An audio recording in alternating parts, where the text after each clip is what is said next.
Hi everyone, it's Liz and welcome to another episode of Plant One On Me.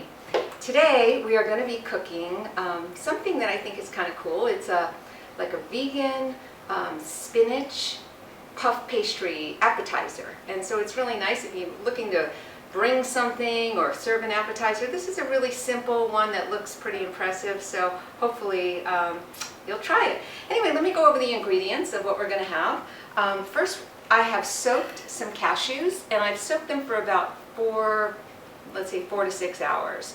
You could soak them overnight too, and if you soak some cashews, it'll make them creamy, so it'll be nice. Also, let's see, I have some milk. I have about a half a cup of plant-based milk. You could use almond, coconut, cashew, whatever you like. And then I have, I think it's a half a teaspoon of salt. Let me look, I don't really, no, it's 1 teaspoon of salt, okay. I have some garlic. This is about 2 cloves of garlic, lemon, and I'm gonna have to squeeze some lemon, so I'll show you that, but it's gonna be about a tablespoon and a half of lemon. Some fresh dill, a couple of tablespoons will work.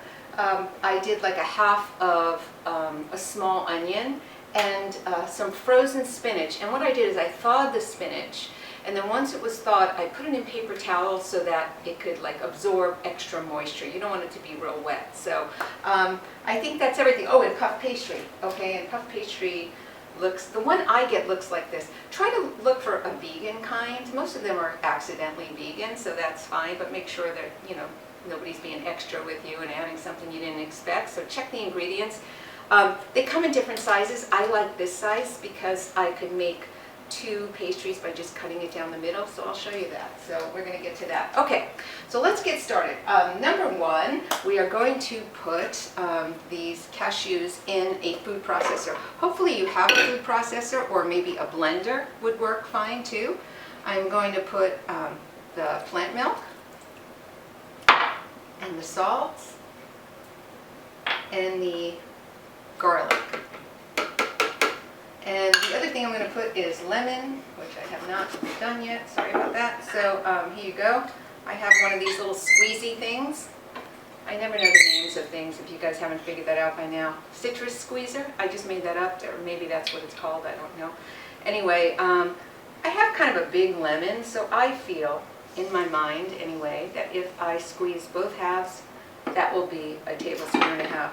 But you know, it's not an exact science, so if it's not, guess what? It's still going to taste really good, so don't even worry about it. Don't stress the small stuff. That is definitely small. Okay, there we go. So, get rid of this, and, all right, let me pulse that for just a little and blend it. It's going to be loud. You won't hear me, so sorry about that.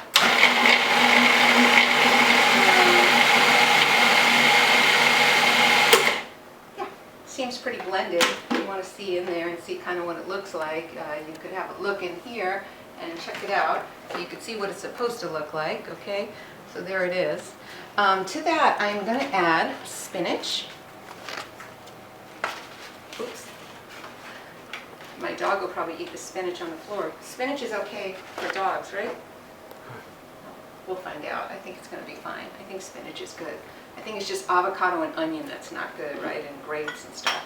Raisins. I think spinach is good. Let's see if she eats it. So I'm adding the spinach and the onion. And I need about 2 tablespoons of fresh dill. So I'm going to chop up some dill. I don't have to chop it very good because I'm putting it in here, and that's going to do way better chopping than I'm ever going to do, but that seems a little shy, honestly. Let me put a little bit more. There we go.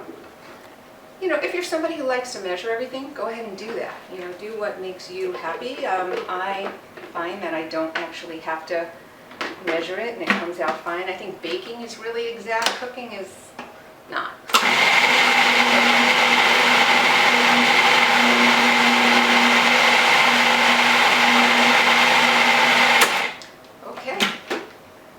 Inside so you can see what it looks like. Okay, so there it is. So this is what you're going for. This is the filling of your pastry, And so that's what it's supposed to look like, okay? Something like that. So I'm going to go ahead and take some muffin tins, and for the muffin tin, I'm going to spray it. This is like an olive oil. It's only olive oil, so I don't like, you know, the other kind of chemically ones. And I really highly recommend that you do spray it so that you're not struggling to try to take the, pull it out of there. The worst thing is making something that you can't get to. That's pretty bad. So, okay, clean that up a little bit. All right, so what we're going to do is, move this back.